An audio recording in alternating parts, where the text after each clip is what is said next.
John von Neumann, quien sentó las bases de la arquitectura computacional, dividía dos números de 8 dígitos entre sí en su cabeza y a los 6 años. El niño bromeaba en griego clásico y memorizaba en minutos páginas completas de la guía telefónica, números y direcciones inclusive. En PC Geek, soporte y asesoría informática se dedican a los computadores, así que han sido todos capacitados para hacer lo mismo. Si no me cree, llame al...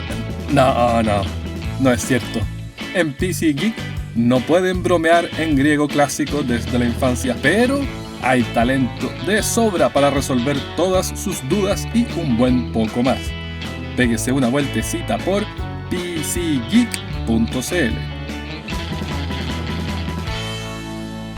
It's one small step for man, one giant leap for mankind. Esto es Historia Freak, donde toda historia tiene algo de historieta. Con ustedes, su anfitrión, Joaquín Barañao.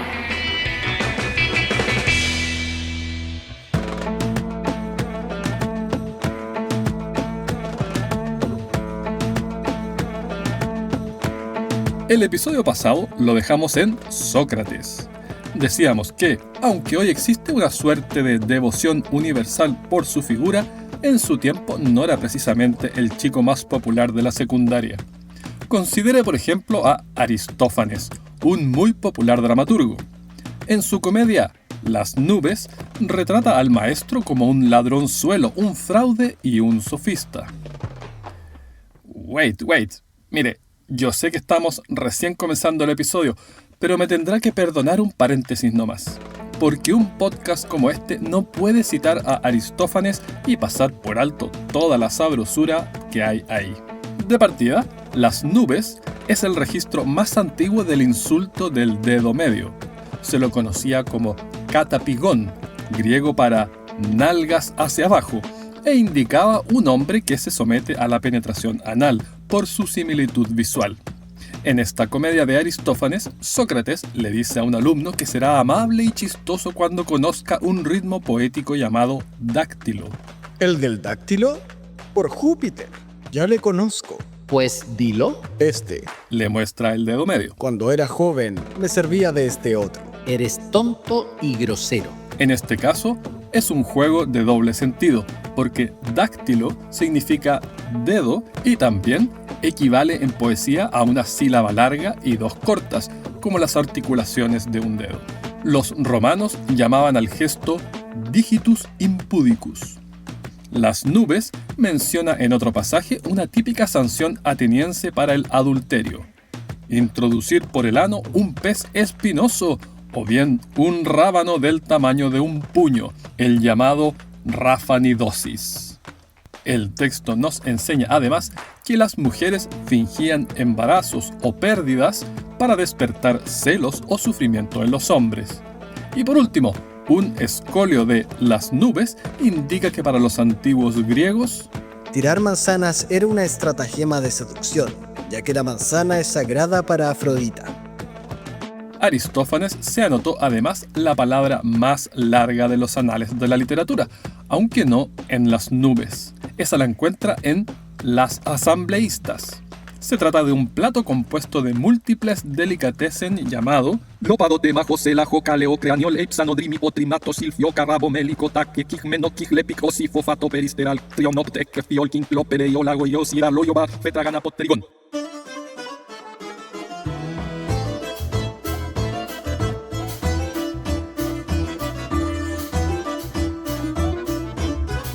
Los reproches con que Aristófanes fustiga a la figura de Sócrates eran en realidad indicios de sospechas mucho más graves que las que un escritor pueda verter en una obra de ficción. El 399 AC lo acusaron de corromper a la juventud y de renegar de los dioses tradicionales para introducir nuevos. Si bien él negó los cargos en forma categórica, lo sometieron a juicio. El procedimiento discurrió con la dificultad práctica de que en el griego de entonces no existía la palabra religión. Mientras Sócrates permaneció en prisión, se entretuvo transformando fábulas de Esopo en verso. Quizás incluyó aquella en la que Esopo instaló la imagen del canto del cisne al final de su vida. Aun cuando los cisnes no cantan, graznan. Fue condenado y se le dio la opción de elegir entre el exilio o la pena capital.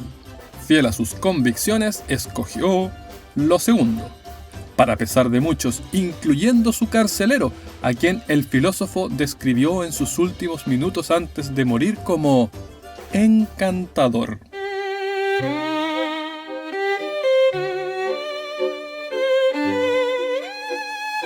Y qué portentosa cavilación configura las últimas palabras de este pilar de la filosofía occidental. Gritón, le debemos un gallo a Asclepio, así que págaselo y no lo descuides.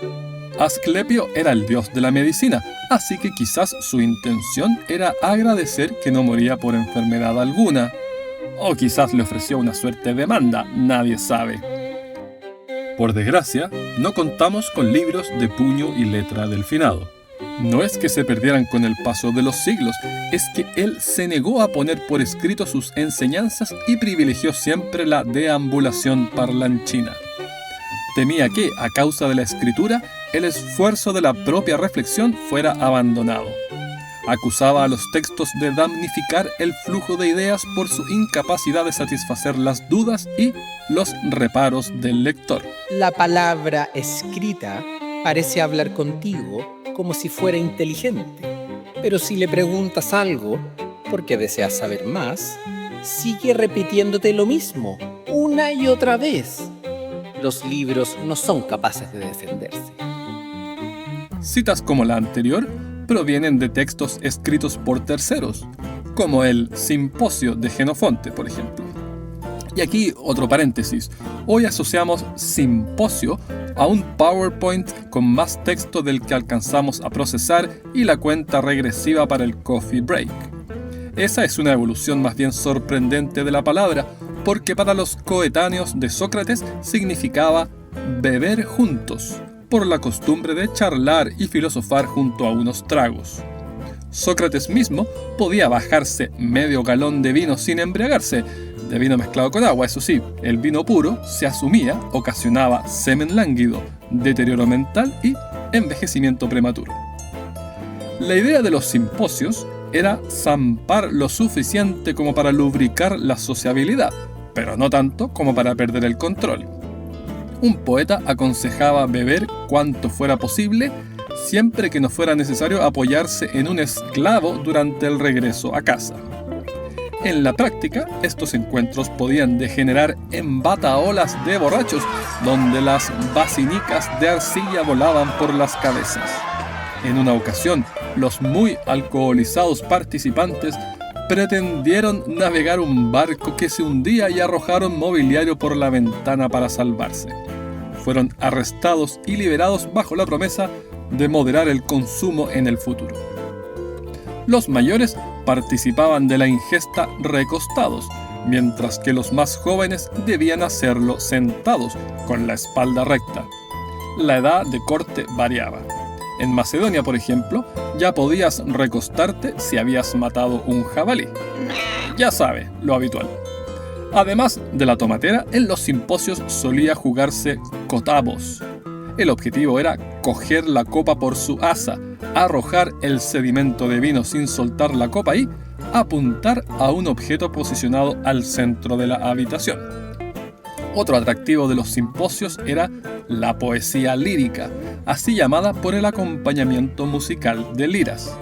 Es la razón por la que en inglés lyrics indica la letra de una canción y por la que hoy hablamos de canto lírico.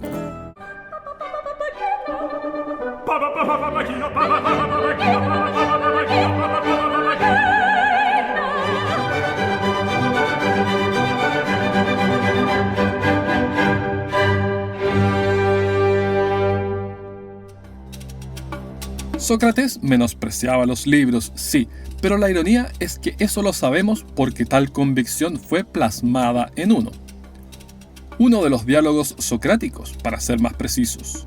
El responsable fue su pupilo más aventajado, Aristócles Podros. Según informa Diógenes Laercio, Aristócles era un luchador con contextura de ropero que hasta compitió en los Juegos Ísmicos, y por eso es muchísimo más conocido por su apodo, Ancho, o en griego, Platón. Tras presenciar la ejecución de su amado maestro, nuestro luchador insigne contempló involucrarse en la turbulenta política ateniense, pero al final determinó que sus propuestas de reformas constitucionales y educativas eran irrealizables. Se dedicó entonces a la filosofía, aunque con una famosa propuesta política.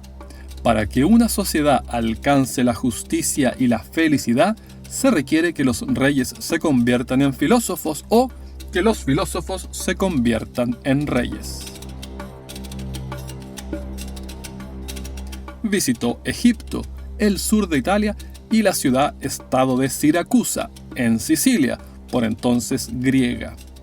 En Siracusa, Platón hizo buenas migas con Dion, cuñado del tirano Dionisio I. En principio, parecía ser una relación útil para ensayar su propuesta de filósofos reyes.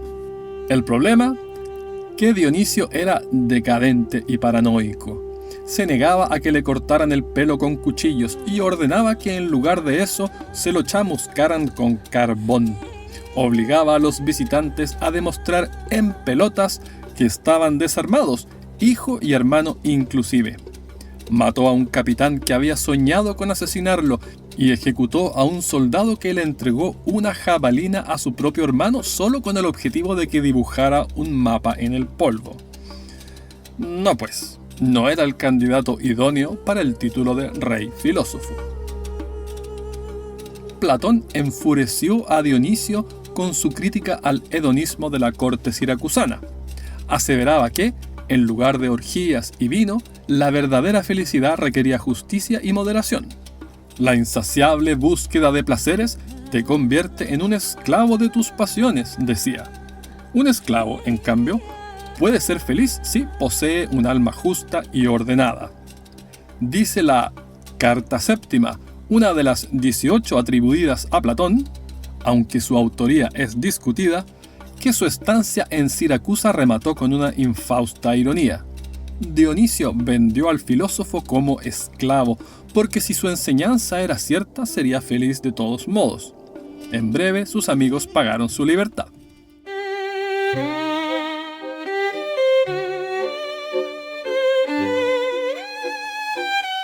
Una vez de vuelta, fundó una escuela en un viejo recinto en las afueras de Atenas que contenía un olivar sagrado dedicado a Atenea, la diosa de la sabiduría.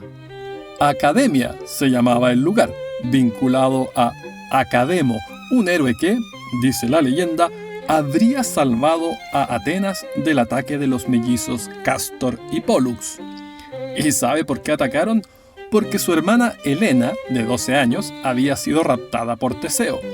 Y sí, es la misma Helena que luego se casó con Menelao, rey de Esparta, y más tarde se escabulló a los brazos de París y originó la guerra de Troya. Vaya femme fatale. A la Academia Platónica se entraba bajo un cartel que proclamaba: que nadie ignorante en geometría entre aquí. De todo cabía aquí.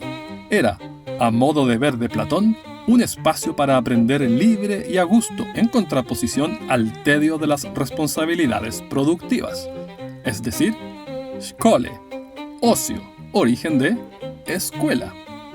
Miraba tan en menos el mundo práctico en comparación al de las ideas, que sostenía que un hombre libre que escogiera oficiar de mercader o puestero debía ser sujeto de arresto.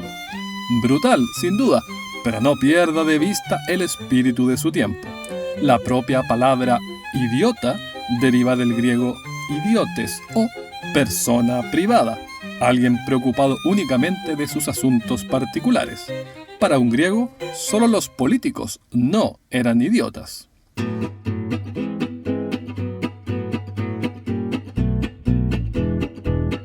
Pues bien, hablemos de algunos de los asuntos que cogitaban en la academia. Y aquí permítame un prolegómeno para que no se me enoje con lo que oirá a continuación. A ver, es indiscutible que Platón era brillante, y lo es también que su peso en la historia de las ideas es gigantesco. Alfred North Whitehead, uno de los mayores cracks de la filosofía del siglo XX, decía que es tal su influencia que La más segura de las caracterizaciones generales de la tradición filosófica europea es que consiste en una serie de notas al pie de Platón. en 100 años nadie se acordará de mí y en 10.000 seguirán hablando de Platón. Ok, dicho todo eso, cuando alguien decide abrir huella y pisar donde nadie ha pisado antes, corre altísimo riesgo de tropezones.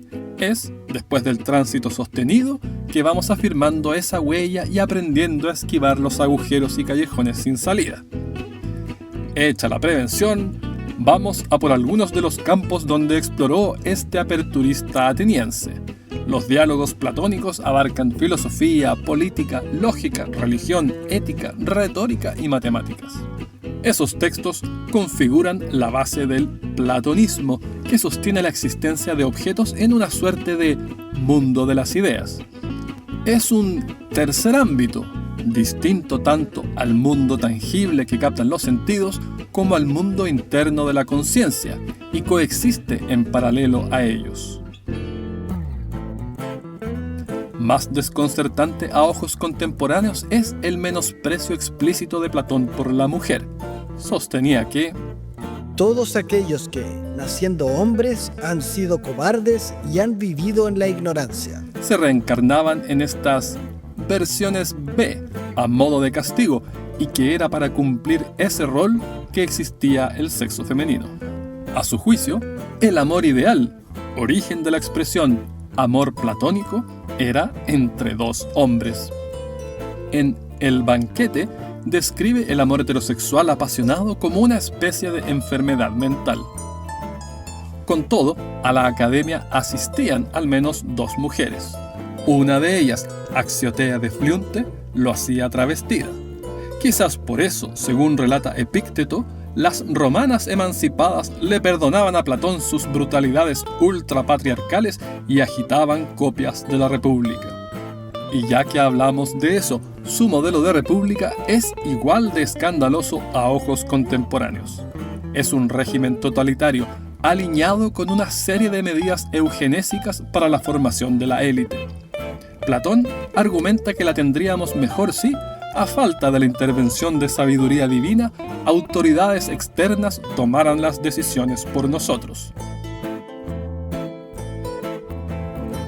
Quería estabilidad bajo un gobierno de sabios, no el de la imprudente mayoría. Si ello solo podía lograrse mediante un estado represivo, pues que así sea.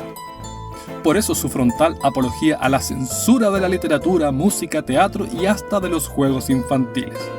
En su estado perfecto, Platón destierra a dramaturgos y propuso una suerte de policía poética, de modo que El poeta no podrá componer nada que contradiga lo que la ciudad considera legal, justo, bello o bueno. en vida manifestó esta alma censora a través de sus deseos de quemar todos los libros de Demócrito. En sus leyes añade que la polis ideal acoge a 5.040 ciudadanos, pero no como resultado de una sesuda reflexión demográfica, sino solo porque es el resultado de multiplicar 1 por 2 por 3 por 4 por 5 por 6 por 7. Como dice Irene Vallejo, enseñanzas asombrosamente esquizofrénicas en su explosiva mezcla de libre pensamiento e impulsos autoritarios. sostiene que los jóvenes no deben leer ni siquiera a Homero o Hesíodo. Primero, porque presentan dioses frívolos. Postulaba que quien negara la existencia de los dioses o su intervención en los quehaceres humanos debía ser condenado a 5 años de confinamiento solitario y a muerte si luego no se arrepentía. Segundo, porque esos poetas hablan del miedo a la muerte en circunstancias de que los jóvenes debieran acudir gustosos a morir en batalla. A cambio de los riesgosos poetas, Platón sugirió que los jóvenes estudiasen, y esto sí que es autoestima, sus propias obras. De los múltiples razonamientos que he podido leer en los poemas, ninguno me ha parecido más sensato y más conveniente para hacerlo leer a los jóvenes. Solo cuestionaba la esclavitud si se trataba de griegos, y en especial si aquel griego era el mismo, como vimos en el episodio de Siracusa. Esta es más comprensible para su tiempo y lugar, hay que reconocérselo, porque los esclavos en su multiplicidad de rangos eran un componente estructural de la sociedad ateniense.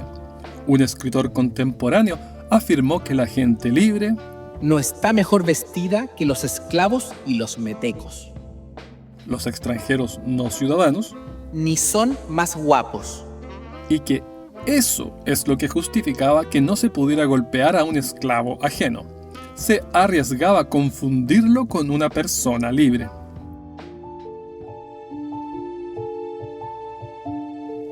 Otro pasaje insólito de la República, aunque en esta sí que Platón es inocente, es la descripción del ritual de Liceas. Cada 9 años, un clan se reunía en el monte Liceo para ofrecer un sacrificio a Zeus Liceo. Un bocado de entrañas humanas se mezclaba con las de un animal.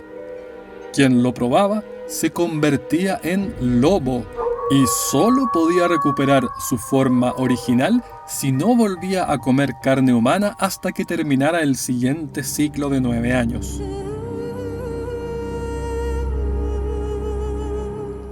De Yapa, Platón mantuvo obsesionados a exploradores durante milenios al registrar por primera vez en el Timeo la fantástica Atlántida o Isla de Atlas. En modo, un amigo me dijo que le dijeron que alguien le dijo, recoge las descripciones de los sacerdotes egipcios de esta encumbrada civilización. Afirma el Timeo que prosperó 9000 años antes de la visita de Solón a Egipto, acaecida en torno al 580. Se trataría de una isla de 560 kilómetros de largo, localizada más allá de las columnas de Hércules. Heracles para los griegos, hoy Estrecho de Gibraltar. Es decir, en pleno Atlántico, o el Mar de Atlas. Sus habitantes eran sujetos belicosos y, continúa la paparrucha de Platón, la Atlántida desapareció en el océano tras un pavoroso diluvio. Algunos jerarcas nazis creían a pies juntillas en esta bobería. Da la casualidad, aunque posiblemente la palabra idónea no sea casualidad, que un par de décadas antes de que Platón se mandara estas patrañas, Tucídides escribió que el 6º año de la guerra del Peloponeso, es decir, el 425, se produjo un terremoto pasmoso.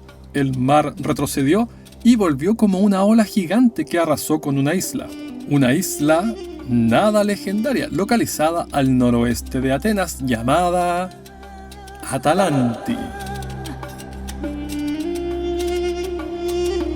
El Timeo contiene además la primera aparición conocida de la palabra antípoda, del griego antípodes, con los pies opuestos.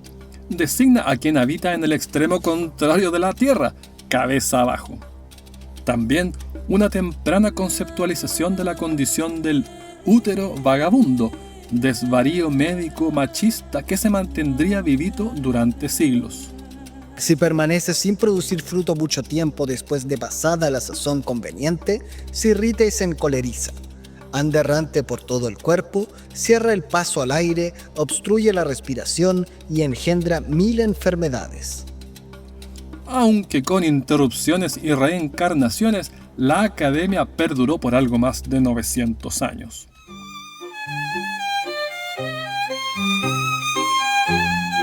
Platón pensaba radicalmente diferente que su maestro Sócrates respecto a la palabra escrita, la principal avenida de los pensadores para acceder a la posteridad. Sin embargo, la posteridad los trató en parte de la misma manera. Ambos fueron sucedidos por un discípulo aún más afamado. En el caso de Platón, por un tartamudo llamado Aristóteles. Para escuchar sus aciertos y a veces brutales desaciertos, espérese al próximo episodio de Historia Freak.